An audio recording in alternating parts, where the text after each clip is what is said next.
उस दुनिया में मैं तो हूँ।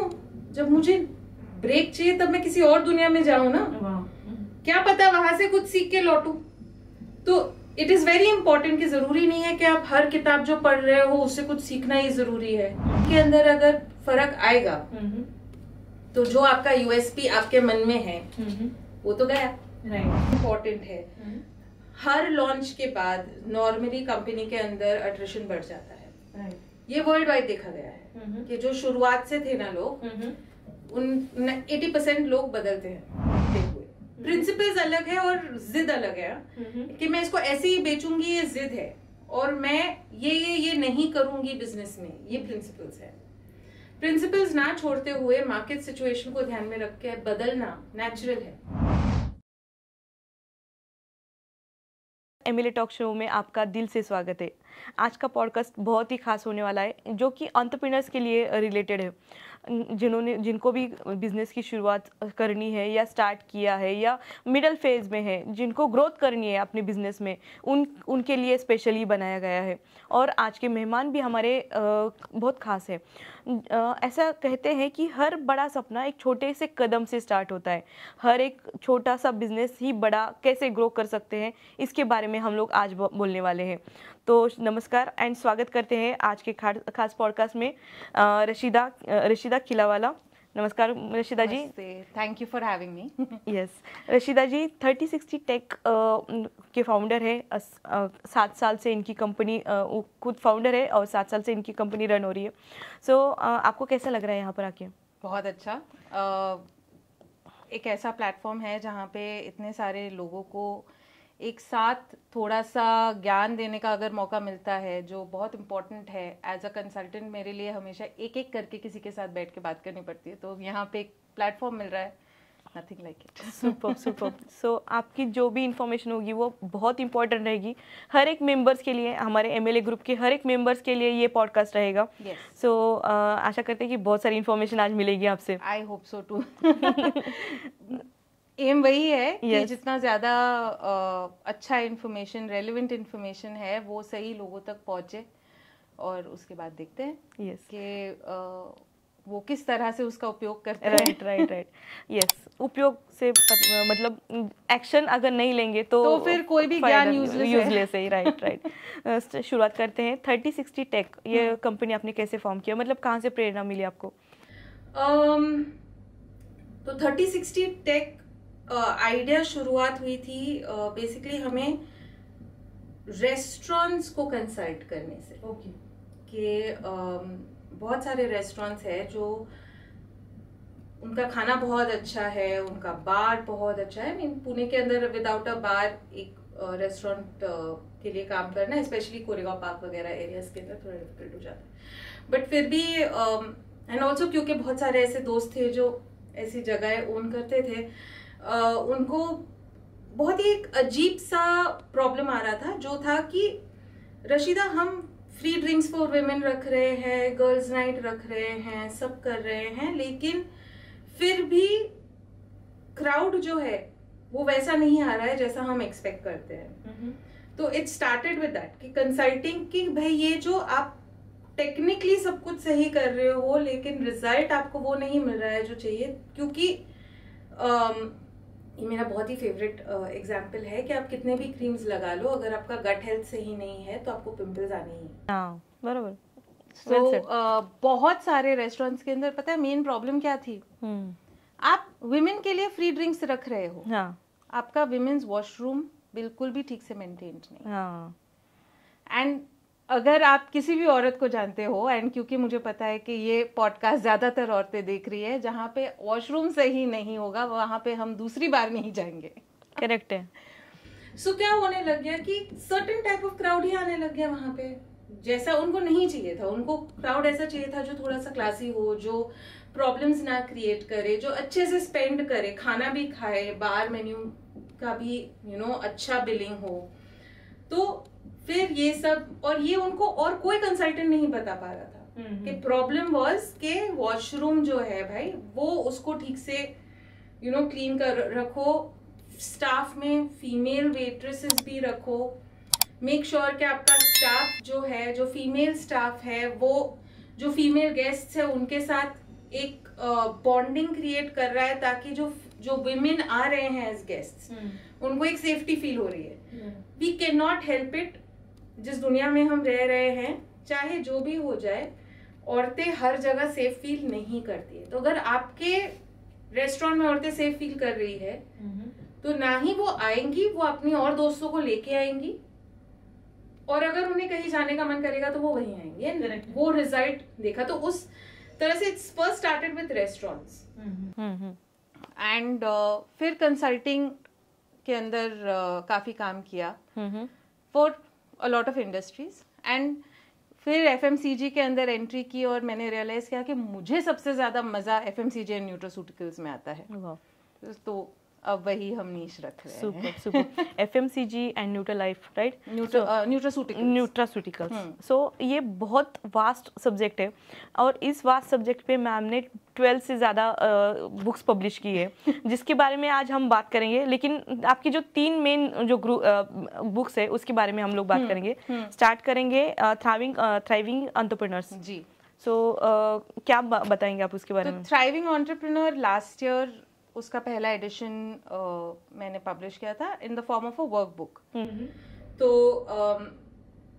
पार्शियल स्टोरी टेलिंग माध्यम से, पार्शियल आर्टिकल राइटिंग माध्यम से, और पार्शियल जो उसमें एक ट्रिगर क्वेश्चन है कि ये एक लेसन है, ये आपने एक बार पढ़ लिया, अभी ये आप सोचो कि आप इस सिचुएशन में क्या करते हो, वो आपने लिखना है उसमें।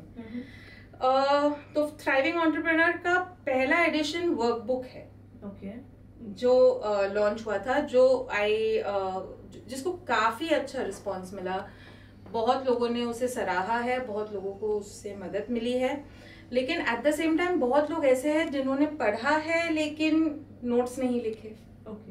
सो it is not going to help. अगर आप स्कूल जा रहे हो, आप टीचर की बात सिर्फ सुन रहे हो और आप अपना नहीं लिख रहे हो, अपना पर्सपेक्टिव नहीं डाल रहे हो, उसे किसी तरह से अपने साथ जोड़ नहीं रहे हो, तो वो लेसन अंदर तक नहीं जाता है। तो फिर ऑब्वियसली बहुत ऐसे लोग हैं जिनसे मैंने बात की, इसलिए इस साल मैंने उसका एक सेकेंड एडिशन पब्लिश किया, जो प्योर मतलब इंस्ट्रक्शन मैनुअल टाइप है। कि आप चाहो तो आप सोच सकते हो, ये एक सोचने का पॉइंट है, आप इसके बारे में चाहो तो सोच सकते हो, नहीं तो नेवर माइंड, बट ये है, these are ways in which you can thrive as an entrepreneur. जैसे आप डेलीगेट करो, खुद के लिए टाइम निकालो, बैलेंस रखो, डू नथिंग टाइम रखो। ये एंटरप्रेन्योर्स को बिल्कुल भी समझ में नहीं आता है कि जरूरी नहीं है कि आपका हर मोमेंट प्रोडक्टिव हो।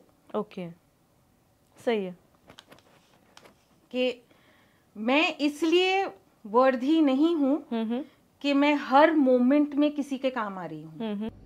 वन, आई एम वर्दी बिकॉज आई एग्जिस्ट। मैं एक इंसान हूं, मैं हूं यहाँ पे, इसलिए मैं वर्दी हूं। वो तो डिफाइंड है। अब मेरी वैल्यू जो है वो इसलिए नहीं है कि मैं हर मोमेंट के ऊपर कुछ ना कुछ काम कर रही हूँ, लेकिन वो हो गया है ना, वो एक परसेप्शन क्रिएट हो गया है कि भाई तुम अगर 12-12 घंटे रात भर काम करते हो भाई, तो तुम मेहनत कर रहे हो। नहीं, तो तुम गधा मजदूरी कर रहे हो। तुम स्मार्टली काम करो, खुद के लिए वक्त निकालो, क्योंकि अगर खाली टाइम नहीं होगा ना तो क्रिएटिविटी नहीं आएगी, इनोवेशन नहीं आएगा।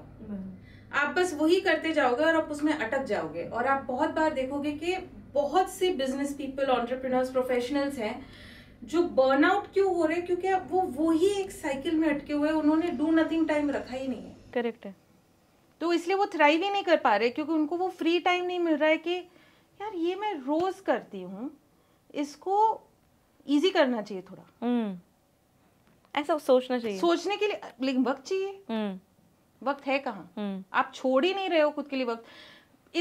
I'll be very honest, मेरी बुक मत पढ़ो अगर उसमें वक्त जा रहा है तो। माइंडलेस इंस्टाग्राम के ऊपर स्क्रॉल करो। हर बुक, मतलब मैं आज की डेट में अगर देख रही हूँ तो हर किसी को एक ऐसी बुक पढ़नी है जिससे कुछ सीखने को मिले। मेरी फेवरेट, दो मैं ज्यादातर नॉन फिक्शन लिखती हूँ, मेरी सिर्फ एक बुक है जो फिक्शन है, नॉवेल है, लेकिन मैं पढ़ती नॉन फिक्शन हूँ ज्यादातर। क्योंकि मैं जिस दुनिया में हूँ उस दुनिया में मैं तो हूँ। जब मुझे ब्रेक चाहिए तब मैं किसी और दुनिया में जाऊँ ना। वाह। क्या पता वहां से कुछ सीख के लौटूं। तो इट इज वेरी इंपॉर्टेंट कि जरूरी नहीं है कि आप हर किताब जो पढ़ रहे हो उससे कुछ सीखना ही जरूरी है। ये the whole world is a university, आप सीख तो लोगे ही, लेकिन पहले थोड़ा खुला मन रख के निकलो तो सही उसमें। इसलिए do nothing time is very important. Right. तो ये सारे जो लेसन्स है ये थ्राइविंग एंटरप्रेन्योर में मैंने थोड़े एम्फेसाइज किए हैं जो बहुत इंपॉर्टेंट है। एंड हाँ, बहुत से ऐसे रीडर्स हैं जिन्होंने बोला है कि क्योंकि उन्होंने वो मतलब टाइम निकाला है उसके लिए कि ये टाइम है जो मैं मेरे लिए रोज निकालता हूँ और मैं इसमें कुछ नहीं करता हूँ। दैट मीन्स कि इवन इफ इट इज कि आप ड्राइविंग कर रहे हो, राइट, म्यूजिक चलाओ, ऑडियो बुक मत पढ़ो उस वक्त, यू नो, उस वक्त अगर and if you are lucky enough आपके पास ड्राइवर है तो विंडो के बाहर देखो, भले ट्रैफिक दिख रहा है, म्यूजिक चल रहा है, विंडो के बाहर देखो, गाने एंजॉय करो। वो टाइम बहुत जरूरी है आपके ब्रेन के लिए, न्यूरल पाथवेज बनाने के लिए, उसको रिलैक्सेशन मिलने के लिए, ताकि वो कुछ इंटरेस्टिंग, कुछ नया, कुछ इनोवेटिव कहीं ना कहीं से ढूंढ सके। इंस्पिरेशन लाने के लिए फ्री माइंड की जरूरत है। सो ये बहुत आपने सही बात कही है। Doing nothing is an art. So ये बहुत इंपॉर्टेंट चीज है कि लोगों को समझ में नहीं आता कि मुझे कुछ ना कुछ करना है। हाँ। अपने लिए टाइम नहीं निकालना है, बस मैं बहुत बिजी हूँ कंटिन्यूस उनको वही एक आदत हो गई है बोलने की कि टाइम ही नहीं मिलता। मेरे लिए वो एक एक्सक्यूज है क्योंकि मुझे कुछ नहीं करना उस वक्त, वो मेरा डू नथिंग टाइम है, तो मैं बोल देती हूँ कि मैं बिजी हूँ, you know. But it's important, वो टाइम निकालो। right. भले झूठ बोल दो कि तुम बिजी हो, बट वो टाइम निकालो, बहुत इम्पोर्टेंट है। करेक्ट है। सो हम लोग आपकी सेकेंड बुक की तरफ आते हैं, लॉन्च एंड स्केल। आपने 100% आपने बहुत अच्छा लिखा होगा, लेकिन लॉन्च एंड स्केल हमारी इसमें ऐसा होता है कि ऑब्वियसली प्रोडक्ट लॉन्च होता है और उसको स्केलिंग कैसे करते हैं। तो इस बुक के बारे में आप बताइए। लॉन्च एंड स्केल बहुत ही स्पेसिफिक सब्जेक्ट मैटर है FMCG एंड न्यूट्रास्यूटिकल इंडस्ट्री को लेकर ही। It is like a guide कि आप अगर लॉन्च कर रहे हैं तो आपको क्या मार्केट रिसर्च करना चाहिए, कहाँ पे ध्यान देना चाहिए, आपका डिस्ट्रीब्यूशन नेटवर्क के बारे में कब सोचना चाहिए, प्राइसिंग किस तरह से आपको डिफाइन करनी चाहिए, कब ये समझना चाहिए कि शायद ये प्रोडक्ट नहीं ये प्रोडक्ट बेचना है, या शायद ये USP नहीं ये USP बतानी है। अब जैसे मैं एक एग्जांपल देती हूँ MLA के ही। अभी हमारे ही ग्रुप पे बहुत ऐसी एंटरप्राइजिंग औरतें हैं जो शायद सेम प्रोडक्ट बेच रही है, इसेंशियली प्रोडक्ट सेम है, वो सब मतलब चलो सोप ले लेते हैं, राइट, बहुत लोग सोप बना रहे हैं, हर कोई एसेंशियल ऑयल्स प्योर डाल रहा है, हर कोई मतलब रॉ मटेरियल इंग्रेडिएंट्स बहुत ही अमेजिंग यूज कर रहा है। वो USP कैसे हुआ फिर? वो तो सब कर रहे हैं। अभी हमें वो USP डिफाइन करना पड़ेगा ना। जैसे I give you an example, Coca Cola, we all know Coca Cola. Coca Cola ने रिसर्च किया कि समर में वो ज्यादा बिकता है, विंटर में बिकता ही नहीं है। विल यू बिलीव के सैंटा क्लॉज कोका कोला ने एक प्रमोट किया एज अ कॉन्सेप्ट कि सैंटा क्लॉज है जो आता है और गिफ्ट्स देता है, और सैंटा क्लॉज को ताकत कहाँ से मिलती है इतना सब करने की? कोका कोला पी के। They went through all of that. तो USP एक बार पेप्सी आ गया था मार्केट में, तो अब कोको एंड उन्होंने कोकेन निकाल दिया था उनके ड्रिंक में से, तो अब क्या USP है उनके पास? Cocaine by then became illegal, तो वो डाल नहीं सकते थे। बराबर। उसके पहले था तो एनर्जी मिलती थी लोगों को, वो लोग भागते थे वो पी के, फिर they had to remove it. तो उन्होंने ये किया। तो जब हम कोई भी FMCG इंडस्ट्री के अंदर हमें जब एक प्रोडक्ट को कनेक्ट करना होता है ऑडियंस के साथ, स्पेसिफिक ऑडियंस के साथ, तो सिर्फ रियलिटी नहीं, हमें थोड़ा सा स्टोरी टेलिंग में जाना पड़ता है। हमें उन्हें क्या सुनना है, उन्हें क्या चाहिए, ये जानना जरूरी है, ताकि उनके हिसाब से हमें USP करना है। मैं नहीं बोल रही हूँ कि हम झूठ बोलते हैं, हम बस सही सच बोलते हैं। बहुत सारे सच होते हैं ना। मेरा प्रोडक्ट अच्छा स्मेल भी करता है, मेरा प्रोडक्ट हर स्किन टाइप के लिए अच्छा भी है। मेरा प्रोडक्ट का डिजाइनिंग भी बहुत अच्छा है, ठीक है, सबका है। तो हम क्या करेंगे, हम शायद ज्यादा से ज्यादा मोल्ड्स चेंज करेंगे, उसको शेप अलग दे देंगे, ठीक है, वो तो हर कोई कर सकता है, ठीक है। रोज शेप, मतलब रोज फ्लेवर का सोप है, उसको रोज का शेप दे देंगे। मैंगो फ्लेवर का क्रीम है तो मैंगो शेप के बॉक्स में डाल के दे देंगे। But other than that what, तो फिर हम बैठ के रिसर्च करते हैं, डिफाइन करते हैं कि ठीक है, आपको एक, क्योंकि ये एक स्लो रोटेशन प्रोडक्ट है। अभी एफएमसीजी के अंदर भी हाई रोटेशन प्रोडक्ट्स होते हैं, स्लो रोटेशन प्रोडक्ट्स होते हैं। हाई रोटेशन प्रोडक्ट्स हो गए आपके चॉकलेट्स, सिगरेट्स, कोल्ड ड्रिंक्स, ठीक है, इसमें मार्जिन हम कम रखते हैं क्योंकि टर्न अराउंड ज्यादा होता है, क्योंकि it is a high rotation. Chocolate हो गया, कोल्ड ड्रिंक हो गया, ये एक पर्टिकुलर सीजन के अंदर ज्यादा बिकता ही है।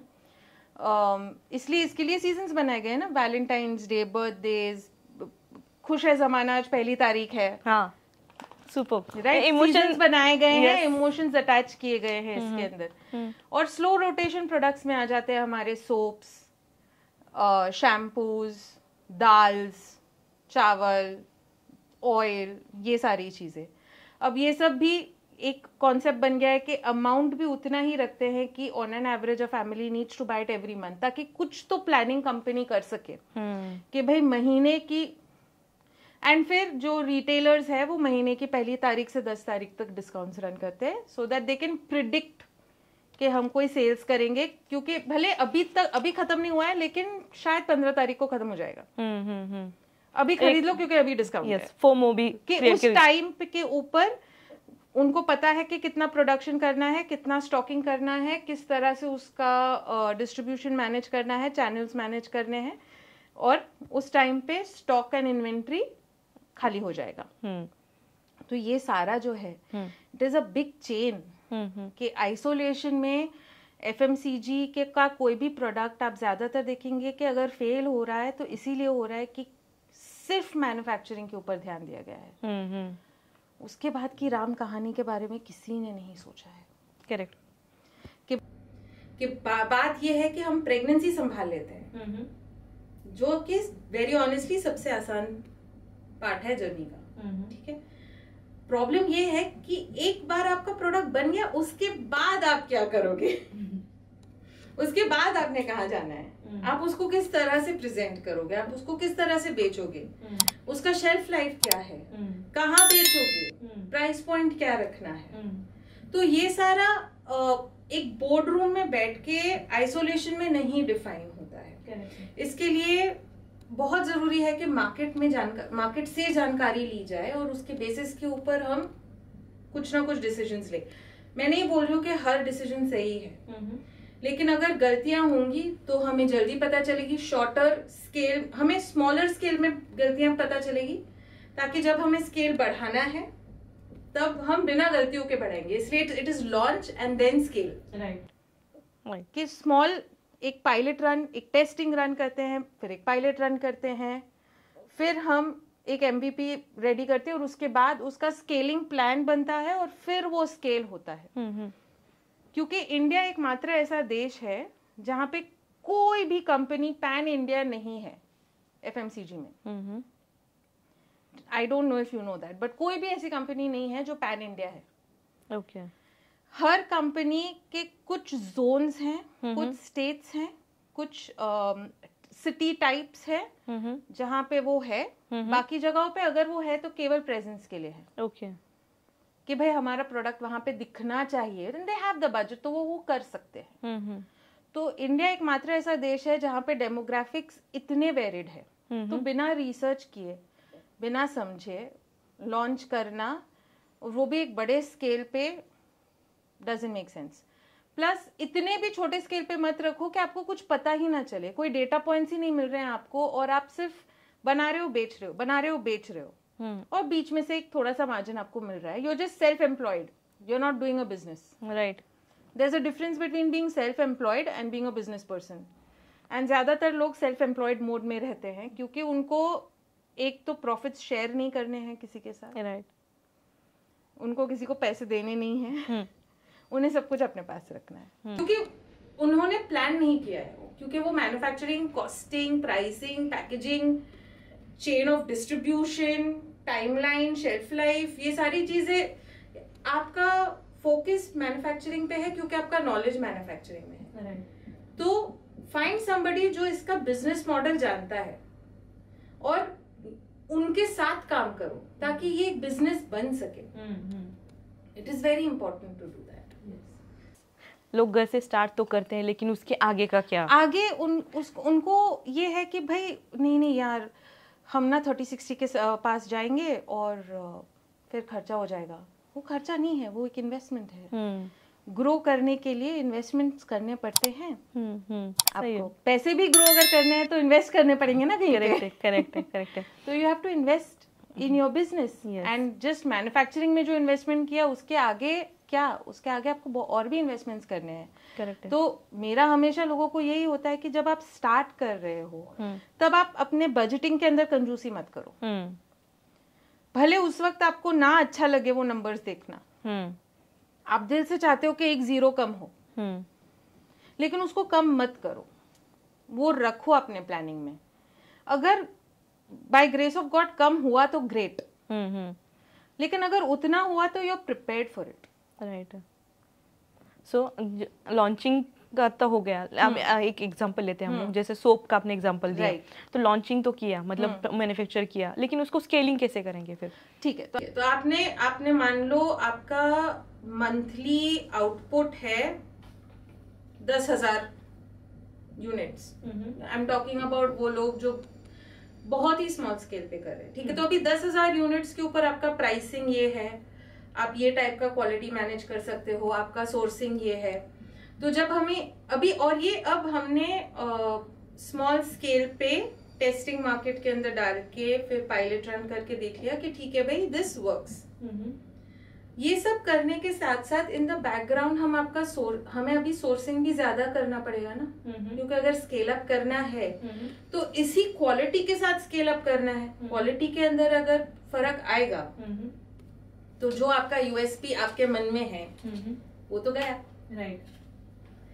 तो आपका जो सोर्सिंग है, अभी तक आपने जो सोर्सिंग किया है, अभी आपको वो सोर्सिंग इंक्रीज करना है, विच मीन्स कि अब आपको शायद सेम वेंडर से बहुत ज्यादा क्वांटिटी खरीदनी है। दैट मीन्स कि आपका जो मनी का टर्नओवर है, वो अमाउंट जो है वो बढ़ने वाला है। तो डज दैट मीन कि आपको एक इन्वेस्टर की जरूरत है, आपको एमएसएमई लोन लेने की जरूरत है, कुछ ना कुछ तो होगा। तो वो सारा प्लानिंग, तो ये सारी चीजें बहुत बार नहीं पता ही नहीं होती है, उनको सोचने का वक्त ही नहीं मिलता है, या हो सकता है कि वो ये सब सोचते नहीं है। उनको ये है कि भाई हम प्रोडक्ट बहुत अच्छा बनाते हैं, इसीलिए हम जैसे लोग हैं, आप अपना प्रोडक्ट अच्छा बनाओ। ये सारी चीजें आपको याद दिलाने के लिए और इम्प्लीमेंट करने में हेल्प करने के लिए हम जैसे लोग हैं, क्योंकि आपका प्रोडक्ट कैसे बनाना है मुझे नहीं आता। करेक्ट है। लेकिन उसको एज अ बिजनेस ग्रो कैसे करना है, उसको प्लान कैसे करना है, उसको स्ट्रेटेजाइज कैसे करना है, उसके अंदर क्या सॉल्यूशंस लाने, वो मुझे पता है। सुपर। तो then we work together. Right. लेकिन हाँ, सबको आपकी जरूरत पड़ने वाली है for sure. I hope so. नहीं, बट रियलाइज करना बहुत जरूरी है। और मेरे जैसे आई एम श्योर बहुत सारे लोग हैं, मतलब एक तो सोशल मीडिया जैसे हम ले लेते हैं, बहुत सारे ऐसे लोग हैं जो social media as a service offer करते हैं। कुछ लोग सस्ते में ऑफर करते हैं, कुछ लोग महंगे में ऑफर करते हैं। आपको क्या चाहिए ये समझना बहुत जरूरी है कि आपको किस टाइप का सर्विस चाहिए। और ज्यादातर बिजनेस पीपल जब निकलते हैं तो वो सिर्फ प्राइस पॉइंट लेके निकलते हैं कि हमारा ना सोशल मीडिया का बजट ये है। अरे लेकिन उनसे जरा पूछो कि वो कैसी स्ट्रैटेजी बनाते हैं, कि क्या आएगा उससे, वो क्या गोल सोच के रख रहे हैं। ये देखो कि वो आपसे क्या सवाल पूछ रहे हैं। अगर वो बोल रहे हैं आपको क्या चाहिए, आपको इतने पोस्ट मिल जाएंगे महीने के और इतना रीच मिल जाएगा, then maybe that is not what you want ना। आपको पता होना चाहिए कि आपका क्या गोल है, कि अच्छा मुझे चाहिए कि इतना ब्रांड रिकॉल क्रिएट हो, या इतने लोग हो जिनको हम रीच करेंगे, जो हमारा प्रोडक्ट यूज करे, ये हमारा टारगेट ऑडियंस है, इनको रीच होना है। अगर मुझे सैनिटरी नैपकिन्स बेचने हैं और मेरा जो सोशल मीडिया है उसके जो फॉलोअर्स है वो ज्यादातर 14 से 20 साल के लड़के हैं, क्या फायदा हुआ? Makes no sense. लेकिन मान लो चलो वो हो गया, किसी तरह से वो हो गया, तो अब मुझे कंटेंट चेंज करना पड़ेगा ताकि ये लड़के जो है ये मतलब ये अपनी फैमिली के या अपनी जानकारी के जो अपने आसपास की लड़कियां हैं उनको हमारे प्रोडक्ट के बारे में बताए। तो हमें कंटेंट स्ट्रैटेजी वैसी बनानी पड़ेगी। तो ये क्या जो भी एजेंसी आप ले रहे हो क्या इनको ये समझ में आ रहा है, ये देखना बहुत जरूरी है, not just the budget. Right. So सही काम के लिए सही आदमी चुनो, वो सब इम्पोर्टेंट है। और मार्केटिंग के लिए अलग से बजट निकालना ही है। हाँ, इन्वेस्टमेंट है। सो तभी आपका बिजनेस ग्रो होगा।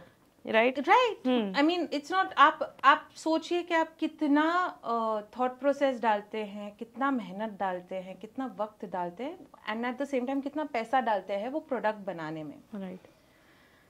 वो आपके वेयरहाउस पे पड़ा हुआ रहेगा तो किस काम का? राइट। और फिर मेरा प्रोडक्ट नहीं जा रहा है। हाँ, वो टेंशन या तो आपने कोई भी डिस्ट्रीब्यूटर पकड़ लिया, उसने बोला ठीक है मैं 200 दुकानों में डाल दूंगा, और जाके उसने फेंक दिया। वो कौन से शेल्फ में है, धूल खा रहा है, क्या किसी को पता भी है कि आपका प्रोडक्ट वहां पे है, किस प्रकार की दुकान है, क्या वो दुकान आपके प्रोडक्ट के लिए सही है, सही एरिया में है? अगर हम सिर्फ पूना की बात करें तो अगर मेरा प्रोडक्ट नीश है और वो पेट एरिया में बिक रहा है तो वहां की दुकानों में मेरा प्रोडक्ट नहीं जाएगा, क्योंकि भले ही वहां पे दुकान है, लोग खरीदते केपी से है।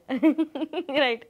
अगर आपका क्राउड केपी का है, अगर आपका टारगेट ऑडियंस केपी का है, उंदरी का है, वो 9 हिल्स वाला एरिया ले लिया, NIBM हाई स्ट्रीट ले लिया, बालेवाड़ी हाई स्ट्रीट ले लिया, तो वहां के दुकानों में आपका प्रोडक्ट होना जरूरी है। राइट। और फिर इन्फ्लुएंसर मार्केटिंग आप करो तो फिर वैसे इन्फ्लुएंसर्स लो। जो वहां पे जो उस तरह से करेंगे कि भाई वहां पे जाके अरे देखो मुझे ये प्रोडक्ट यहाँ पे मिला, तो आपका वो पूरा का पूरा सर्किल कंप्लीट होगा कि उस एरिया के लोगों को पता चलेगा कि इस दुकान पे ये प्रोडक्ट है। राइट। सो हम लोग इन्फ्लुएंसर मार्केटिंग के पे ऊपर आएंगे ही, लेकिन उससे पहले आपका जो अभी का जो बुक है लॉन्च हुआ है, सीडिंग मंत्रास फॉर सक्सेस, तो उसके बारे में बताइए। ये सीरीज है, seeding mantras for success, 9 books की सीरीज है, 9 मूलांक होते हैं। तो हर मूलांक के ऊपर एक बुक है। अब मैं थोड़ा एस्ट्रोलॉजी, न्यूमरोलॉजी में इंटरेस्ट रखती हूँ, और ओवर द इयर्स मैंने देखा है कि कहीं ना कहीं थोड़ा सा एक रिलेशन होता है। अब सीडिंग मंत्रास न्यूमरोलॉजी बेस्ड है और उसमें मैंने कुछ बीज मंत्र भी ऐड किए हैं जो बहुत रिसर्च करके और सही लोगों से जानकारी लेके ऐड किए गए हैं इसमें। I can not give out everyone's name कि किन किन लोगों ने मेरी मदद की है इसमें। कुछ जो पंडित है उन्होंने अनोनिमस रहने का ये किया है, बट अब बीज मंत्र मुझे नहीं पता अगर सबको पता है या नहीं कि क्या होता है। डू यू नो बीज मंत्र? ठीक है, तो अब हम सब गायत्री मंत्र, महामृत्युंजय मंत्र जानते हैं। तो बीज मंत्र बहुत छोटे मंत्र होते हैं, कुछ अल्फाबेट्स के, जो ज्यादा साउंड वाइब्रेशंस के ऊपर है। तो that vibration goes out in the universe so that the right energy is attracted to you. तो हर एक मूलांक के कुछ वीकनेसेस है, कुछ स्ट्रेंथ्स है, उन सब के तरफ लाइफ कुछ अपॉर्चुनिटीज लाती है और कुछ थ्रेट्स लाती है, जो स्वॉट एनालिसिस कहते हैं। हर बुक में हर मूलांक का स्वॉट एनालिसिस है। ठीक है, जैसे मेरा मूलांक 9 है तो मेरे लाइफ में अपॉर्चुनिटीज आएंगी, लेकिन थ्रेट्स उतने ही खराब आने वाले हैं कि भाई वो अपॉर्चुनिटी आएगी और चली भी जाएगी और मैं यहाँ पे अटकी हुई हूँ। ठीक है, तो how do I make sure के ऑफ कोर्स प्रैक्टिकल सॉल्यूशंस भी दिए गए हैं कि हम क्या क्या प्रैक्टिकली कर सकते हैं, लेकिन जो लोग स्पिरिचुअली इंक्लाइंड है उनके लिए स्पेसिफिक हर बुक के अंदर 25 ऐसे बीज मंत्र हैं जो उनको हेल्प कर सकते हैं कि सही एनर्जी, सही वाइब्रेशंस यूनिवर्स में डाले जाएं ताकि उनको सही एनर्जी वापस आए। जैसे और ये भी शुरुआत ऐसे हुई थी कि मैं बहुत ही खराब टाइम से जा रही थी, एंड वैसे मेरा मूलांक 9 है, मेरा भाग्यांक भी 9 है। Okay, right. तो बाय डिफॉल्ट मैं बहुत ही गुस्सैल और अग्रेसिव होनी चाहिए, राइट? बट जो मैं थी एक पॉइंट पे, लेकिन जिंदगी हमें ना अलग अलग तरीके से ढाल लेती है। तो वो मैंने ना कहीं मेरा गुस्सा और अग्रेशन साइड पे कर दिया था। इतना साइड पे कर दिया था कि कोई कुछ भी कर ले, मुझे ना गुस्सा आता था, ना मैं खुद के लिए स्टैंड अप करती थी, मैं बस जाने देती थी। और ऐसे ही मैं एक बहुत ही नॉलेजेबल पर्सन से मिली और उन्होंने मुझे बोला कि हर चीज टॉलरेट करना सही नहीं है। करेक्ट है कि 99 तक अलाउ करो, 100वां हो जाए तब सुदर्शन चक्र निकालना जरूरी है। और मैं थोड़ा सा well said. आई लाइक मतलब मुझे श्री कृष्ण का से बहुत ही ज्यादा प्रेम भी है एज अ हिस्टोरिकल फिगर मेरे लिए, मतलब it's not just as a god. So बहुत कुछ सीखने को मिलता है। तो उन्होंने मुझे बोला कि एक नरसिम्हा बीज मंत्र है। ओके तो वो तो सबसे मतलब नारायण के सबसे ज्यादा रौद्र अवतार, एंड आई वाज लाइक कि यार मतलब आई यू श्योर, क्यों उतना नॉलेज तो मुझे है। तो उन्होंने बोला कि ये जरूरी है क्योंकि तुम्हारे अंदर पेशेंस है, तो वो ना हमारे अंदर सब कुछ है, हमारे अंदर सारे गुण है ऑलरेडी, बस किस चीज को जागृत करना है और किस चीज को कब यूटिलाइज करना है वो इम्पोर्टेंट है। And that is what these beej mantras help you with. Super. कि सही टाइम पे तुम्हारा रौद्र अवतार जागना चाहिए ना। अगर उस टाइम पे वो सो रहा है और तुम थप्पड़ पे थप्पड़ खाए जा रहे हो तो फिर तुम किसी को ब्लेम नहीं कर सकते, राइट। फिर तुम मूर्ख हो। एक टाइम के बाद लोग ग्रांटेड पकड़ना स्टार्ट कर देते हैं, और तुम अगर उनको करने दे रहे हो तो फिर अब एक पॉइंट के बाद गलती तुम्हारी है, राइट। तो वो मेरे लिए वो पॉइंट था कि अब गलती मेरी है भाई, कि अब मैं अलाउ कर रही हूँ लोगों को, जबकि जरूरी नहीं है, जबकि मेरे पास जवाब है, लेकिन मुझे किसी को बुरा फील नहीं कराना है। क्योंकि अनफॉर्चुनेटली टाइम आने पे जब जबान खुलती है मेरी, तब तो रौद्र अवतार सो उसको चैनलाइज करना भी जरूरी है। तो उससे वो जो जर्नी ऑफ लर्निंग अबाउट बीज मंत्र शुरू हुआ। एंड कहीं ना कहीं क्योंकि सेम टाइम पे न्यूमरोलॉजी के बारे में भी मैं बहुत ज्यादा सीख रही थी, पढ़ रही थी, देख रही थी, तो एक पैटर्न समझ में आया कि हर एक के लिए कुछ चीजें जरूरी है। देन मैंने फिर से किसी को कंसल्ट किया इसके बारे में, कुछ 2 महीने हमने काम किया कि भाई किस मूलांक के लिए कौन से बीज मंत्र हेल्पफुल है। अभी नेगेटिव इम्पैक्ट तो किसी भी बीज मंत्र का नहीं होगा, क्योंकि अगर आपके इट इज लाइक मल्टीविटामिन्स, अगर आपकी बॉडी को उसकी जरूरत नहीं है तो वो निकाल देगा। It is not like antibiotics, it is like multivitamins. So it is just like that. तो अगर आप वो बीज मंत्र का जाप, and again it is, अगर आप करना चाहते हैं आप करो, आप नहीं करना चाहते आप मत करो, it is absolutely fine. But it is, I feel के जैसे मूलांक के बारे में जानना, it is not anything to do के हिंदुइज्म से रिलेटेड नहीं है। बस वो बीज मंत्र का जो सेक्शन है वो स्पिरिचुअली इंक्लाइंड है। बाकी न्यूमरोलॉजी जो है वो इट डजंट मैटर, वो इंसान से रिलेटेड है। जैसे ज़ोडिएक साइन का कोई रिलीजन नहीं है, वो इंसान से रिलेटेड है। और बीज मंत्र भी, एंड मेरा एक स्ट्रॉन्ग बिलीफ है कि आप श्रद्धा से कुछ भी करो उसका अच्छा ही परिणाम आना है। ओके। बट श्रद्धा से करो, उसको कंपल्शन समझ के मत करो। राइट। तो अगर वो उसको कंपल्शन समझ के कर रहे हो तो प्लीज मत करो, don't do it, it's fine. आप नहीं करोगे तो कोई बात नहीं है। करेक्ट है। प्रैक्टिकल सॉल्यूशंस भी वहां पे है जो आप सोच सकते हो। जैसे हर मूलांक के लिए कुछ मूलांक ऐसे है जिनके साथ वो बहुत अच्छे से काम कर सकते हैं, कुछ मूलांक है जिनके साथ उनको थोड़ा चैलेंजेस आएंगे, हाँ, है ना। तो वो भी मेंशन किया गया है बुक में, ताकि आप प्रिपेयर्ड हो कि अच्छा अगर इसका ये मूलांक है ना तो I have to be prepared. जैसे मैं एज अ 9 मूलांक, मैं 6 मूलांक के साथ बहुत अच्छा काम कर सकती हूँ, लेकिन मुझे ध्यान रखना है थोड़ा सा कि टाइम पे मैं ना बोलूं, क्योंकि वो बड़े चार्मिंग होते हैं यार, वो सब करवा लेते हैं फिर और 9 नंबर सब कर भी लेता है क्योंकि वो हार्ड वर्किंग है। हाँ, तो सही टाइम पे ना बोलना जरूरी है। करेक्ट है। तो it is that way. 1 number के साथ अगर मैं काम कर रही हूँ तो मुझे कोई भी प्रॉब्लम नहीं आएगी। हम दोनों एक दूसरे को बहुत अच्छे से समझ लेंगे, हम खुद ही डिफाइन कर लेंगे कि देखो ऐसे ऐसे ऐसे ऐसे काम करना है, हाँ इसमें ऐसे ये कर सकते हैं, हाँ ठीक है, हाँ ठीक है, हो गया। एक्चुअली मैं रिलेट कर रही हूँ आपके बातों से क्योंकि मेरा मूलांक 1 है, मेरी टीम मेंबर का मूलांक 1 है। मोस्टली मैं जब भी बात करती हूँ तो मैम ठीक है हम लोग कर लेंगे, और हम लोग करते भी है। जैसे आई थिंक आपका और मेरा भी जो डिस्कशन हुआ, एक बहुत ही कॉमन थिंग था कि हाँ ठीक है हम ये करेंगे, ये करेंगे, ये करेंगे, हाँ ठीक है, उसमें फिर ये मैं ऐड कर दूंगी, हाँ ठीक है, हो गया हो गया हो गया, वेट डन हो गया। यस, यू नो, अगर मैं 2 नंबर के लोगों के साथ काम कर रही हूँ जिनका मूलांक 2 है, वो ज्यादा थोड़े इमोशनली ड्रिवन है, तो मुझे उनको थोड़ा प्यार से बोलना पड़ता है।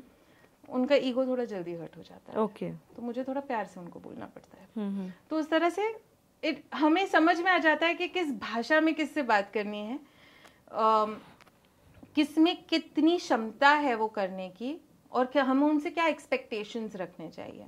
एज ए लीडर बहुत जरूरी हो जाता है। ये बुक्स जो है ये खास करके उन लोगों के लिए है जो लीडर्स या तो है या बनना चाहते हैं, ताकि वो अपने आसपास के लोगों को समझ पाए थोड़े ज्यादा अच्छी तरह से। खुद को पहले, बिफोर अंडरस्टैंडिंग अदर्स, हमें खुद को समझना जरूरी है कि मैं क्यों ऐसा हूँ। गाना नहीं बना है उसके ऊपर तो अगर हम वो समझ जाते हैं तो थोड़ा हमारे लिए इजी हो जाता है। करेक्ट है। तो जैसे इस बुक में लक्ष्मी नंबर के बारे में भी हमने बात किया है। It shows your relationship with money. तो क्योंकि पैसा हर किसी के पास आता है, हर किसी के पास टिकता नहीं है, और कुछ लोगों के पास से होके चला जाता है। उनमें वो ताकत नहीं होती है कि उसको खींच के लेके आना है। तो वो सिचुएशन को किस तरह से मिटिगेट करना है, वो भी कुछ सॉल्यूशंस है बुक में। अगेन ये सारी चीजें 100% ऐसी की ऐसी है, वो जरूरी नहीं है। ये मैं नहीं बोल रही हूँ कि this is the doctrine and ये ऐसे ही फॉलो होता है, क्योंकि इसमें बहुत सारे वेरिएबल्स होते हैं। ये मेरे लर्निंग और मेरे पर्सपेक्टिव के हिसाब से है, लेकिन मेरे आसपास में मैंने इसको 100% इफेक्टिव देखा है। करेक्ट होते हुए। सुपर। सो मैं तो अपना मूलांक के हिसाब से अपना सीड मंत्रा लेने वाली हूँ। पहला बुक है मैं पहले लेने वाली हूँ। मैंने आपसे लिंक भी मांगा है, आपने शेयर भी किया है। Thank you. ई बुक है, मोस्ट प्रोबेबली डिपेंडिंग के क्या रिस्पॉन्स आ रहा है मार्केट से, अगर प्रिंट में जाना है तो मैं देखूंगी, बट आई प्रेफर, मतलब क्योंकि ज्यादातर जो मेरा टारगेट ऑडियंस है उनके पास इतना टाइम नहीं है कि बुक लेके घूमे, तो Amazon Kindle अगर आपके फोन में है तो it will be easy, you can read it. Super. So आपके मूलांक के हिसाब से आप बुक ले सकते हो और अपने फ़ोन में रखिए, कहीं पर भी जा रहे हो, कहीं घूम रहे हो, आप पढ़ो, और पढ़ने के लिए स्पेशली टाइम रखो। यस। तो हम लोग आगे बढ़ते हैं आगे क्वेश्चन के लिए, अगली क्वेश्चन के लिए। सो महाराष्ट्र लेडीज एसोसिएशन बहुत सारे 2500 प्लस हमारे रजिस्टर सेलर्स है, और बहुत सारे रजिस्टर सेलर्स बनना चाहते हैं या ये करना चाहते हैं। जब ब्रांड्स आपके पास आते हैं तो आप सबसे पहले क्या देखते हो, क्या मतलब उनकी लॉन्च स्ट्रेटेजी या कैसे एनालाइज करते हो उनको? सबसे पहले तो मैं देखती हूँ कि वो किस पढ़ाओ पे है बिजनेस के। राइट। आइडियली तो मेरा हमेशा ये कहना है कि मुझ जैसे लोगों से आप तब जुड़े जब आप शुरुआत कर रहे हैं। ताकि आपके पास एक स्ट्रैटेजी पार्टनर है फ्रॉम द स्टार्ट। लेकिन अगर ऑलरेडी आप मान लीजिए आपने मैन्युफैक्चरिंग कर लिया है, आपने पैकेजिंग डिजाइन कर लिया है, तो हम प्राइसिंग पे फिर भी बैठेंगे कि क्या ये प्राइसिंग सही है। एंड मेरा हमेशा शुरुआत होता है पहले इंटरनल रिसर्च, कंपनी के बारे में रिसर्च कि आपका क्या स्ट्रेंथ है, आप अभी क्या कर रहे हो, उसका अभी क्या परिणाम आ रहा है आपको, उसके अंदर आप इन्वेस्ट कितना कर रहे हो, क्या वो इन्वेस्टमेंट सही है, पहले हम वो एनालाइज करते हैं। फिर हम एक्सटर्नल एनालिसिस करते हैं कि अभी आपको किन के तरफ जाना है, तो वो लोग क्या है। एक आपने बहुत इट्स लाइक एक बहुत ही ट्रेंडिंग वर्ड हो गया आजकल, manifestation. It is just like that. Manifesting good sales means attracting the right customer. Right? आप कस्टमर के पीछे भाग नहीं सकते। FMCG में आपको चाहिए कि कस्टमर आपके पास आए। That means आपको वो प्रोडक्ट बनना है जो आपके कस्टमर को चाहिए। तो वो कस्टमर कौन है और उनको क्या चाहिए, पहले वो जानना जरूरी है। और फिर हमें अपने आप को उस तरह से प्रेजेंट करना है। तो इन सब चीजों का रिसर्च हम शुरू कर देते हैं कि आपका टारगेट ऑडियंस क्या है, प्राइस ये है, ठीक है, हम प्राइस चेंज नहीं कर सकते हैं, इतना तो मिनिमम हमें रखना ही है। ओके, तो अब ये प्राइस पॉइंट पे ये प्रोडक्ट कौन खरीद सकता है, ठीक है, जो लोग खरीद सकते हैं उन्हें क्या क्या चाहिए। अब हमें वो उस रूप रंग में ढाल के, लाली लिपस्टिक लगा के उनको प्रेजेंट करना है। वो जहाँ पे जाते हैं वहां पे हमें होना है, हमें उनके पीछे नहीं भागना, हमें बस वहां होना है। राइट। और ये बहुत जरूरी हो जाता है कि अभी हो ना, डू यू नो कि एक ऐसी बेकर है जो सिर्फ लिंक्डइन के ऊपर पोस्टिंग करती है और उसे बहुत अच्छा बिजनेस मिल रहा है। Okay, she is not on Facebook, she is not on मतलब व्हाट्सएप ग्रुप्स वगैरह पे नहीं है, बट क्योंकि उनका जो टारगेट ऑडियंस है उन्होंने प्राइसिंग ही ऐसा रखा है कि she is for high and corporates को जब केक चाहिए तब वो उनको केटर करती है, यू नो। तो आपको पहले डिफाइन करना है कि आपको किन लोगों को अपना कस्टमर बनाना है और वो जहां जा रहे हैं फिर वहां जाओ उस तरह से। तो इट डजेंट मैटर कि हम कहाँ से स्टार्ट कर रहे हैं, लेकिन ये सारी चीजें तो होनी ही है, ये रिसर्च तो होना ही है, इसमें थोड़ा टाइम जाना ही है। तो अगर आप ये एक्सपेक्टेशन रख रहे हो कि आप 30-60 टेक के पास आओगे और पहले दिन से सेल, एक्चुअली ना ही 30-60 ना ही भगवान कोई नहीं कर सकता है वो आपके लिए। आपको ये सब करना ही पड़ेगा। ये तैयारी जीत की जरूरी है, जीत के लिए। जिस दिन मुझे मैराथन भागना है उस दिन मैं जूते पहन के नहीं जा सकती, मुझे उसके 6 महीने पहले से थोड़ा थोड़ा भागना शुरू करना पड़ता है।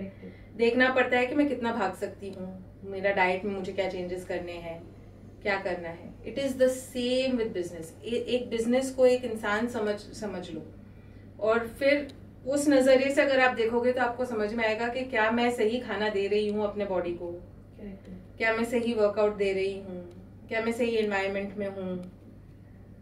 ये बहुत इम्पोर्टेंट बात कह रहे हो आप कि ये तो हो गई लॉन्च स्ट्रेटेजी, ठीक है, लेकिन लॉन्च स्ट्रेटेजी के साथ अकॉर्डिंग टू यू क्या क्या की पॉइंट्स फैक्टर्स आप देखते हो कि ये लॉन्च स्ट्रेटेजी सक्सेसफुल हो जाए?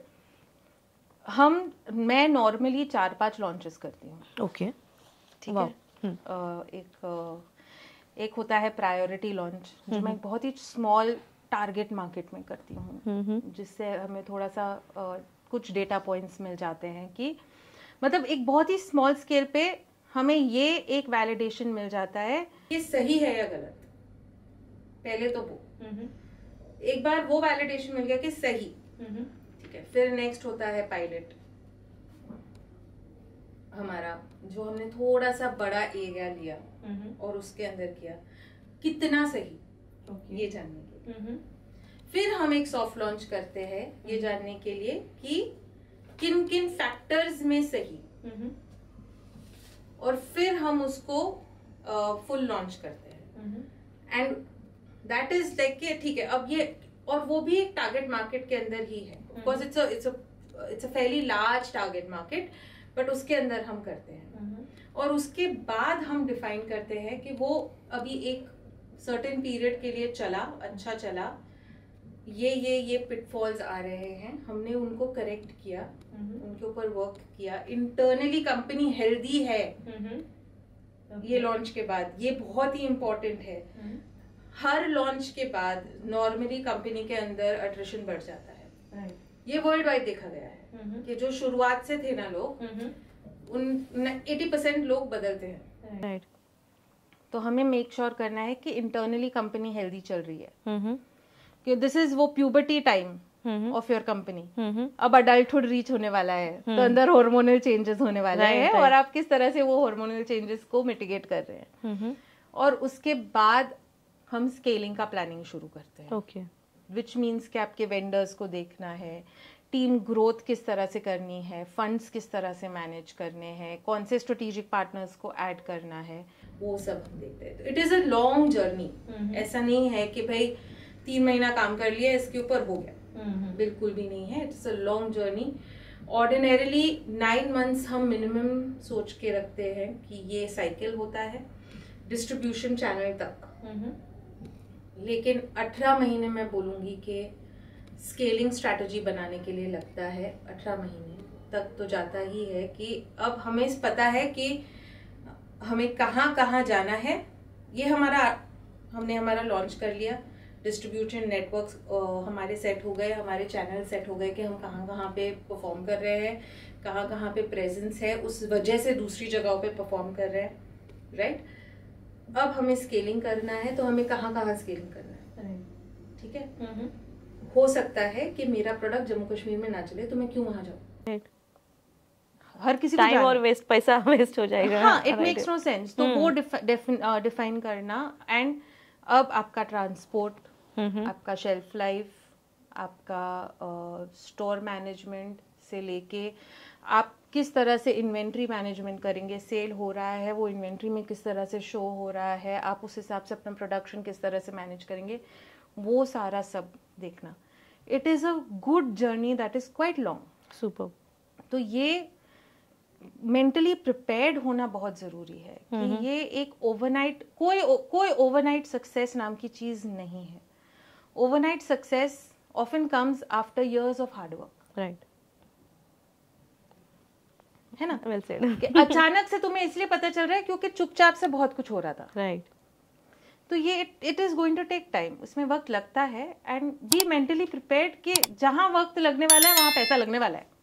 अब आप बोलो कि आप वक्त लगाओ, आप पैसा मत लो, तो नहीं होने वाला। Time is money. तो वो जो पैसे लगने वाले हैं, आप उसके लिए भी प्रिपेयर्ड रहें, ताकि आप एकदम शांत मन से, निवांत आप काम कर सके। अगर आप फाइनेंशियली प्रिपेयर्ड है एक सर्टेन बजट को लेके, एक एग्जांपल मैं देती हूँ कि आप मान लेते हैं हम शॉपिंग करने निकले, हमारे पास बजट है 10,000 का। आप 10,000 तक निवान शॉपिंग करेंगे, लेकिन जहां 9,000 हो गए खत्म, अब आपको टेंशन शुरू हो गया कि यार इतनी सारी दुकानें बाकी है। तो मतलब आपने फाइनेंशियल प्लानिंग सही से नहीं की थी, आप क्योंकि आपको शायद पता ही नहीं था कि इतनी सारी दुकानें, आपको इतनी सारी चीजें अच्छी लगेंगी, राइट। तो उसी तरह से अगर आप सही से अपना फाइनेंशियल प्लानिंग करके रखते हैं, सही माइलस्टोन्स बना के रखते हैं, ये सारा जो है करके रखते हैं, तो आप निवांत अपना बिजनेस कर सकते हैं। कि हाँ पता है, हाँ खर्चा होने वाला है भाई, पता है ये इन्वेस्टमेंट है, ये जा रहा है पैसा, ये जाना ही है, ये होने ही वाला है। लेकिन हमें ये भी पता है कि डिविएशंस क्या है, कि यहाँ तक इतना आना चाहिए था, अगर नहीं आ रहा है तो चलो इसके ऊपर अभी ध्यान देते हैं। That is why planning. जरूरी नहीं है कि हमने प्लानिंग किया, हर प्लानिंग सही है, तो हमें plan A, plan B, plan C, plan D साथ में रखने हैं। ये सारा सब कुछ आप अकेले नहीं कर सकते हो, अंडर एनी सर्कमस्टेंसेस कोई भी अकेला नहीं कर सकता। स्पेशली जो मैन्युफैक्चरिंग कर रहे हो तो बिल्कुल भी नहीं। मतलब मैं आपको बोल रही हूँ कि मैं भी कोलैबोरेटिव बिजनेसेस लेके चलती हूँ, कि मैं एलाइज बनाती हूँ बिजनेसेस में जिनके कुछ स्पेसिफिक एक्सपर्टीज है। तो टाइम आने पे मैं नहीं बिलीव करती हूँ कि मेरे टीम के पास सारे एक्सपर्टीज है। क्यों? जरूरी नहीं है। हम पार्टनर भी तो कर सकते हैं ना लोगों के साथ। जब हम पार्टनर करते हैं लोगों के साथ, तो हमारा मार्केट के अंदर फुटहोल्ड ज्यादा स्ट्रांग होता है, मेरे पास ज्यादा दोस्त है। जैसे हम there is a saying, it takes a village to raise a child. आप अकेले एक बच्चा बड़ा कर सकते हो, आपका बिजनेस आपका बच्चा है, आप अकेले उसे बड़ा नहीं कर सकते, you need people, you need businesses. तो इस तरह से कोलैबोरेटिव एलाइज बनाइए जो हर according to the time and expertise आपको हेल्प करते हैं, आपके साथ है। So it makes a difference. Then the growth is going to be strong. मतलब फिर वो जो पेड़ बनेगा वो बरगद का होगा, वो एक डाली नहीं होगी। Right. So according to you, जब ब्रांड लॉन्चेस होते हैं, अभी हम लॉन्च तक पहुंचे, तो क्या क्या कॉमन मिस्टेक्स वो लोग करते हैं और क्या क्या चैलेंजेस वो फेस करते हैं ब्रांड्स जब लॉन्चिंग स्ट्रेटेजी में? लॉन्चिंग के अंदर तो बहुत मतलब आई थिंक सबसे बड़ी भूल जो करते हैं वो सीधा सोशल मीडिया के ऊपर घुस जाते हैं। ओके। सीधा advertise on social media, which is जो खराब बात नहीं है, लेकिन आपने अगर रिसर्च नहीं किया है, आपको नहीं पता कि आपको किन को एडवर्टाइज करना है, आपने एक बहुत बड़ा टारगेट ऑडियंस रख दिया है और मेटा को कोई फर्क नहीं पड़ता ना, वो तो दिखा देगा सबको, आपका बजट खत्म हो जाएगा, फिर क्या करोगे आप? तो आपको डिफाइन करना चाहिए कि आपको ये एड किसको दिखानी है, ये एड देखने के बाद क्या कॉल टू एक्शन चाहिए आपको, वो कॉल टू एक्शन होगा, उसके बाद आप क्या करोगे, वो एक पूरा एक स्टेप बाय स्टेप रेडी होना चाहिए आपके पास, एक एसओपी। वो एसओपी बनाना बहुत जरूरी है, एक स्टैंडर्ड ऑपरेटिंग प्रोसीजर बेसिकली, कि ये होगा, ये हमारा टारगेट ऑडियंस है। हम सिर्फ अब तो आप एरिया डिफाइन कर सकते हो मेटा एडवर्टाइजिंग में, कि मुझे सिर्फ पुणे के भी सिर्फ इस एरिया में, या सातारा के भी सिर्फ इस एरिया में करना है, या पूरा का पूरा अमरावती, पूरा का पूरा नासिक, यू नो, कि मैं कहाँ पे डिलीवरी फास्ट कर सकता हूँ, या कहाँ का जो ऑडियंस है उसे ना मेरे ब्रांड का नाम ज्यादा अच्छा लगेगा। शुरुआत वहां से करो, वहां से नहीं जहाँ पे मतलब लोगों का अक्सर ये होता है कि मुंबई से लॉन्च करें, खत्म हो गया। नहीं, आप देखो कि लो हैंगिंग फ्रूट कहाँ है, वहां से शुरू करो ताकि आपको भी अच्छा लगे और टर्नओवर आपका शुरू हो जाए। फिर धीरे धीरे धीरे आप नए चैलेंजेस हैंडल कर सकते हैं। वो सबसे आई थिंक सबसे बड़ी भूल जो है एफएमसीजी में कम से कम लोग करते हैं, वो बड़े सिटीज एंटर करना प्रेफर करते हैं। But I feel start with smaller cities, start with tier 2 tier 3। भूल होगी भी तो सॉरी अंकल, सॉरी आंटी बोल के हम ना भूल सुधार सकते हैं। वहां पे थोड़ा सा फॉरगिविंग ऑडियंस होता है, प्लस करेक्शंस करने के मौके ज्यादा मिल जाते हैं, और इंटरनल एक्सपेंसेस कम होते हैं, तो आपका कॉस्टिंग काफी अच्छे से मैनेज हो जाता है।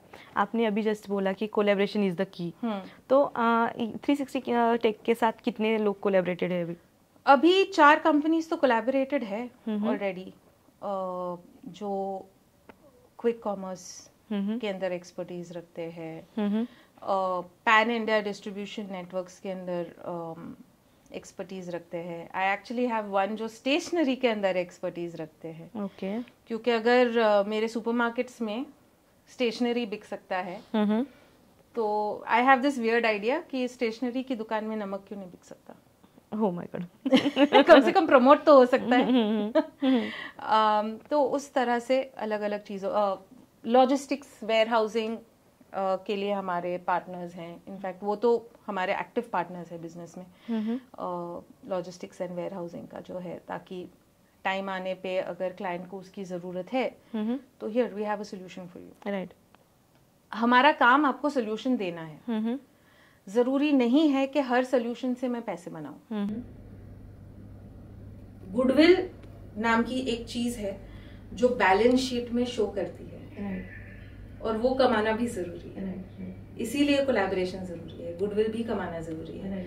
डाउन द लाइन जब आपका वैल्यूएशन देखा जाएगा बिजनेस का, तब गुडविल भी गिना जाएगा। तो जरूरी नहीं है कि हर चीज से आप पैसे बनाओ, कुछ चीजें गुडविल के लिए। कोलैबोरेशन से बहुत सारे अचीव कर सकते हैं, कोलैबोरेशन से ग्रोथ बहुत ज्यादा बढ़ सकती है, बहुत ज्यादा बढ़ सकता है, बहुत आसान हो सकता है।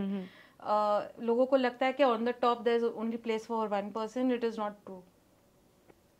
राइट, नहीं है जरूरी, मतलब हम सब पैसे कमाते हैं, चलो there is infinite amount, there is infinite opportunity. मेरा मानना है कि इन्फिनिट अपॉर्चुनिटी है, हमें एक दूसरे से compete करने की जरूरत ही नहीं है। हम सब एक साथ ग्रो हो सकते हैं। ये मेरा बहुत ही दृढ़ बिलीफ है बचपन से कि मुझे जरूरी नहीं है कि मैं compete करूं। Super super. मैं सेकंड आना पसंद करूंगी, लेकिन मैं किसी को पीछे छोड़ना पसंद नहीं करूंगी। तो हर कोई आपकी जैसा ख्याल कर बट हर कोई नहीं करता है, लेकिन ये कंपटीशन हमें हमारे दिमाग में डाला गया है। Right right. You once said जब आप कंपटीशन देखते हो तो वहाँ पर अपॉर्चुनिटीज नहीं मिलती है, और जहाँ पर अपॉर्चुनिटीज होती है वहाँ पर कंपटीशन नहीं होता है। सो ये आपने बहुत अच्छी बात कह दी है।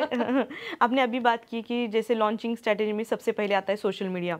अभी सोशल मीडिया और इन्फ्लुएंसर ये दोनों हैंड इन हैंड काम करते हैं। सो इसके बारे में आप क्या बताओगे? दोनों हैंड इन हैंड काम करते हैं क्योंकि दोनों कंटेंट के ऊपर काम करते हैं। राइट। बट जरूरी नहीं है कि आप दोनों के ऊपर सेम स्ट्रैटेजी यूज करो।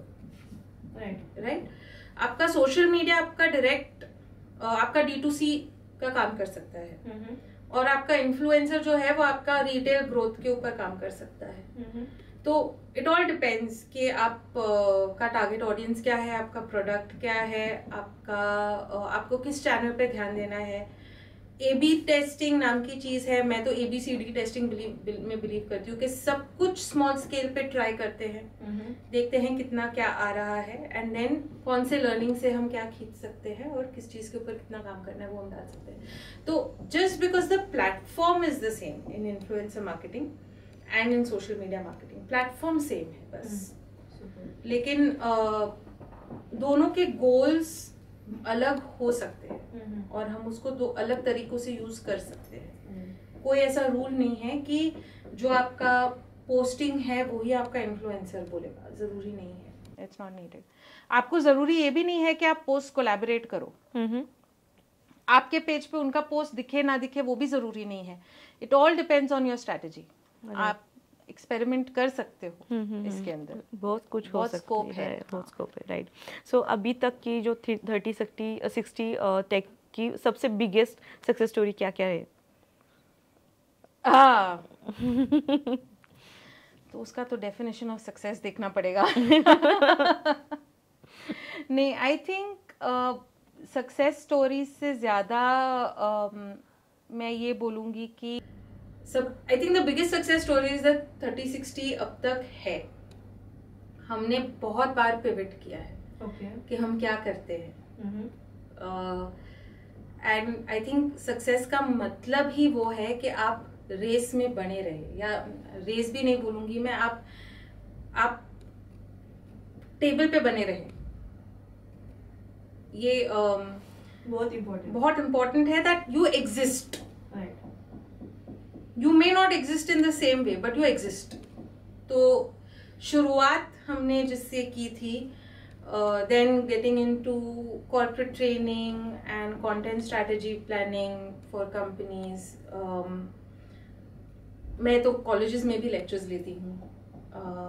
वो हालांकि 30-60 से related नहीं है, वो मेरा personal है।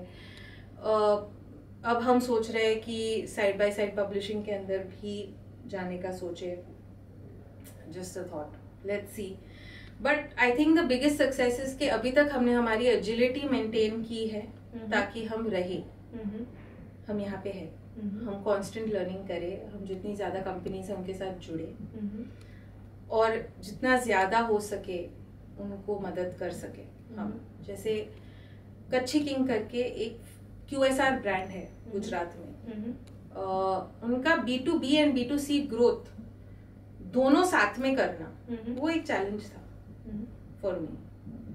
बजट कम, I don't know how much you know about Gujarati business people, but they are very very particular about their budgets. तो एंड तब सोशल मीडिया काफी नया था मार्केट में, इंस्टाग्राम काफी नया था मार्केट में। तो वो एक चैलेंज था कि एक ही स्ट्रैटेजी से, और वो चैलेंज मैंने खुद पे डाला था वेरी ऑनेस्टली कि मल्टीपल स्ट्रैटेजीज एक साथ करने का बजट नहीं है हमारे पास। तो एक ही स्ट्रैटेजी ऐसी बनानी है कि B2B और B2C दोनों ग्रोथ हो। तो आई थिंक वो एक सक्सेस काफी अच्छा था, क्योंकि उनके नंबर ऑफ फ्रेंचाइजीज भी बढ़े ओके और नंबर ऑफ कस्टमर्स भी बढ़े उससे overall in Gujarat they saw good success so या एंड बाकी आई थिंक एवरीवन अभी भी वर्क इन प्रोग्रेस है तो मैं उनके बारे में बात नहीं करना चाहूंगी क्योंकि अभी भी हम काफी चैलेंजेस देखते हैं तो we are working on things लेकिन कंपनीज का भी वही है कि अभी भी है तो at this stage good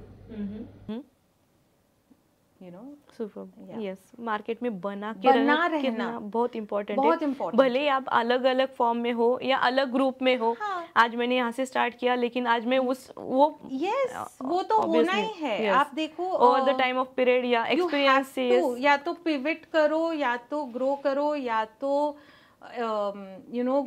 expansion in service offerings करो बट ये करना जरूरी है जैसे एक एग्जांपल मैं बहुत स्टूडेंट्स को देती हूँ जो मतलब जिनके साथ मैं लेक्चर्स लेती हूँ IKEA started as a stationery brand right उनको स्टेशनरी बेचना था आज फर्नीचर बेच रहे हैं right and that is where they saw कि they became a big brand तो बी ओपन टू दैट कि अटल बिहारी वाजपेयी जी का जो डायलॉग है कि पार्टियां आएंगी पार्टियां जाएंगी बनेंगी बिगड़ेंगी देश रहना चाहिए देश का संविधान रहना चाहिए वैसे ही प्रोडक्ट्स आएंगे सर्विसेज आएंगे प्रोडक्ट्स जाएंगे ब्रांड रहना चाहिए ब्रांड का नाम रहना चाहिए एक्चुअली इवन मैं अपने ग्रुप के बारे में बोलना चाहूंगी महाराष्ट्रियन लेडीज एसोसिएशन स्टार्ट हुआ था सारे जो महाराष्ट्र की लेडीज है उनको सपोर्ट करने के लिए फिर वो एंटरप्रेन्योर ग्रुप बन गया फिर नेटवर्किंग कंसेप्ट स्टार्ट हो गए MLBN स्टार्ट हो गया MLA associate partner concept start किए अभी एग्जीबिशंस भी किए हमने और अभी अब पॉडकास्ट कर रहे हैं हो सकता है कि नेक्स्ट ईयर हम प्रोडक्शन में जाए और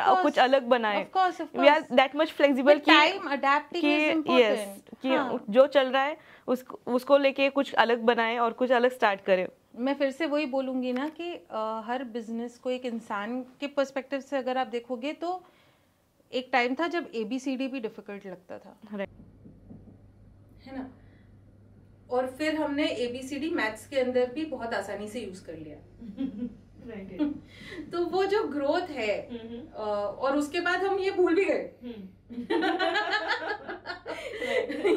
तो ये जो इट इज ओनली नेचुरल की चीजें बदलती रहेंगी अडेप्ट होती रहेंगी आपको मार्केट के हिसाब से मार्केट पुल के हिसाब से अपने और प्लस मोस्ट इम्पोर्टेंट मैं ये कहूंगी कि आपके जो प्रिंसिपल्स हैं उनको ना छोड़ते हुए प्रिंसिपल्स अलग है और जिद अलग है कि मैं इसको ऐसे ही बेचूंगी ये जिद है और मैं ये नहीं करूंगी बिजनेस में ये प्रिंसिपल्स है प्रिंसिपल्स ना छोड़ते हुए मार्केट सिचुएशन को ध्यान में रख के बदलना नेचुरल है और अगर आप नहीं कर रहे हो तो आप फेल हो अगर आप वो कर रहे हो तो आप बने रहोगे और वो बहुत ही जरूरी है वो मेरे हिसाब से सबसे बड़ा सक्सेस है surviving if you survived then you are bound to thrive right क्योंकि मरना बहुत आसान है आज की मार्केट में 80% FMCG companies 3-year mark cross नहीं करती है तो अगर आपने 5 साल अपना बिजनेस किया है FMCG सेक्टर के अंदर तो good for you have succeeded super Rashida ji बहुत बड़ा सब्जेक्ट है हम लोग और एक एपिसोड आपके साथ करेंगे ब्रांडिंग के ऊपर केस स्टडीज के ऊपर और लॉन्चिंग स्ट्रेटेजीज के बारे में हम बताएंगे क्योंकि ये एपिसोड बहुत बड़ा हो रहा है तो हम लोग यहाँ पर एक लास्ट क्वेश्चन पूछेंगे आपसे कि आपका पर्सनल मंत्रा क्या है सक्सेस के लिए कि as a 360 tech brand owner आप क्या चाहते हो आगे इन फ्यूचर आपका क्या सक्सेस रेशो रहेगा मतलब 5 साल में आप कहाँ देखना चाहोगे 5 साल में मैं रिटायर होना चाहूंगी नहीं देखिए पर्सनल मेरा जो मंत्रा है सक्सेस का वो है कि सब कुछ करने के बाद रात को नींद अच्छी आए जो लोग मैटर करते हैं उनकी लाइफ में क्या चल रहा है वो हमें पता हो और हमारे बिजनेस में ऐसा कुछ ना हो रहा हो जिसको जो हमें किसी से छुपाना पड़े खास करके अपनों से राइट मतलब I should be able to show off right कि हमने ये किया तो दैट मीन्स कि वो मेरे प्रिंसिपल्स के अगेंस्ट नहीं जाना चाहिए मुझे मेरे अपनों के लिए वक्त मिलना चाहिए और मुझे स्ट्रेस नहीं होना चाहिए।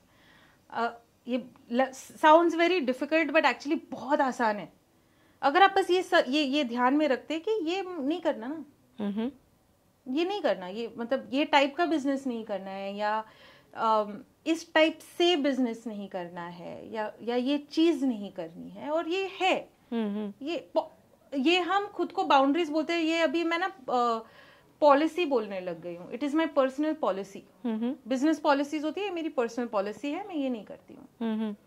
अब लोग ना पॉलिसी से नहीं लड़ते हैं। राइट है। ये तो मैंने सीख लिया आपसे। पॉलिसीज के अनुसार हम नहीं कर सकते। सुपर। सो ये अगर है तो मेरी हमेशा से मेरा एक ये है कि it is not about how much money I make, it is about how much of that money I can digest and sleep well at night. वो सबसे ज़्यादा इम्पोर्टेंट है, और ये मेरा पर्सनल गोल यही है कि कि at every point of time मैं जो सीख रही हूँ मैं लोगों के साथ बांट सकूं। उतना टाइम होना चाहिए मेरे पास, मैं अपनों के साथ टाइम स्पेंड कर सकूं, मैं रात को ठीक से सो सकूं, और जो मैं खाना खा रही हूँ वो मैं पचा सकूं, बस। Super, that's most important. Yes, super. Rashida ji, आप यहाँ पर आई और हमारे साथ इतनी इम्पोर्टेंट बातें की, सो थैंक्स अ लॉट। हमारे सारे दर्शकों की तरफ से और MLA ग्रुप की तरफ से आपको बहुत बहुत धन्यवाद। Thank you so much. Thank you.